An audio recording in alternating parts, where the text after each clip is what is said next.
The streak is over. Alabama comes to Oxford, Mississippi, defeating Ole Miss. The final score 48-43. I'm Lauren Sisler. This is Kevin Scarbinsky. And Kevin, we got to start with the press conference afterwards. Nick Saban about as giddy, you used the word giddy, about as giddy as we've seen him in a really long time, if ever. Just his response and overall reaction to this win here.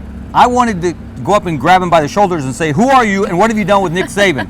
He turned every potential frown upside down. He saw a silver lining in everything. And there were a lot of dark clouds in this game for Alabama. They overcame them all, but maybe it's because they finally survived Ole Miss. They finally got that monkey off their back. They finally won this game for the first time in 3 years. Maybe that all contributed, and maybe he's getting a little older and wiser as well. I know, when he opens up the press conference, he talks about everybody else being on IVs. He's like, what about the old coach here?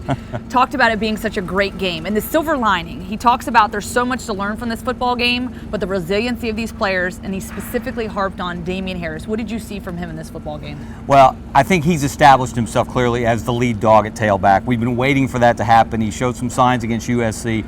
But they really needed that from him today. And for the longest time, and I think Alabama fans across the world were yelling at Lane Kiffin, run the dang ball. And he refused to do it. He kept throwing the ball and throwing the ball and throwing the ball, especially those little bubble screens that weren't working. Finally, he started running the dang ball. And Damien Harris was the guy who did the most damage running the ball. He's clearly the guy now at tailback.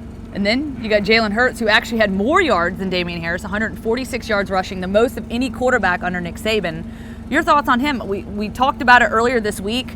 Was he going to be the freshman quarterback that he really is, or was he going to come out here and make good decisions? Early on, we were a little concerned about that, but he came out in the second, third, and fourth quarter and really showed us that he does have poise, and he was able to show us that he can lead this football team. He looked like a freshman early. Yes. Made some mistakes. He looked like the moment might have been a little too big for him, but it said an awful lot in the confidence that Lane Kiffin and Nick Saban have in Jalen Hurts, that they didn't go to the bullpen. They didn't sit him down for a series just to let him collect his thoughts and get his act together. They kept him in there. They kept sending him back out there even when things were struggling.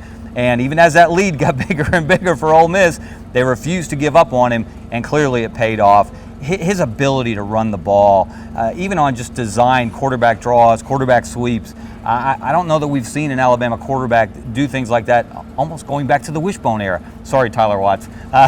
But it was impressive the way he came back, impressive the way the whole team hung in there, and he's the guy going forward. There's no question. I think we're going to see more mood swings like this with him as a freshman, maybe with this team in general, but it's going to be fun to watch. Always some growing pains. What a great game to watch. Ultimately, Alabama came in here, ended the streak, gets the monkey off their back. Big picture, what does this mean for Alabama and the landscape moving forward? You know what would be the best thing for Alabama, and I'll bet you Nick Saban would agree with me, maybe not publicly. Louisville destroys Florida State today. I mean, completely embarrassed them. The worst loss, I think, in Florida State history. They should make Louisville number one, drop Alabama to number two, and I think that would be a nice motivational thing for Alabama, and I think Nick Saban would love it. Probably won't happen, but it wouldn't be a bad idea.